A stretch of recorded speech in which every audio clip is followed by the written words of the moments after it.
Sir, ano po ang inyong magiging sagot doon sa hinihiling ng kampo ni VP na ipabasura yung articles of impeachment? Because that's the writ of summons. Binigyan po sila ng non-extendable days to reply, and then the prosecution was also given a non-extendable days to reply. So ano po ang magiging reply ng prosecution Well, team dito?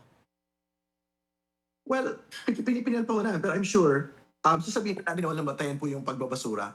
Ito po impeachment proceedings po natin. Kasi, alam po ninyo, there is no motion to dismiss in the rules of the Senate Impeachment Court.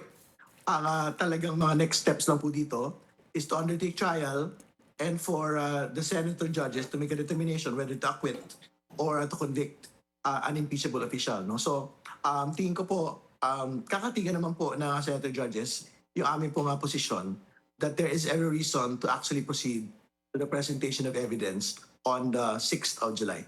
So you're confident na magkakaroon po talaga ng trial? Tingin ko po, tuloy na po ito. No? So, ang inaasahan natin, pag pasok po ng pre-trial proceedings, alin-alin po yung mga ebidensya, dokumento na gagamitin po ng pangalan ng Pangulo bilang depensa sa lahat po ng mga aligasyon sa four articles of impeachment. Right.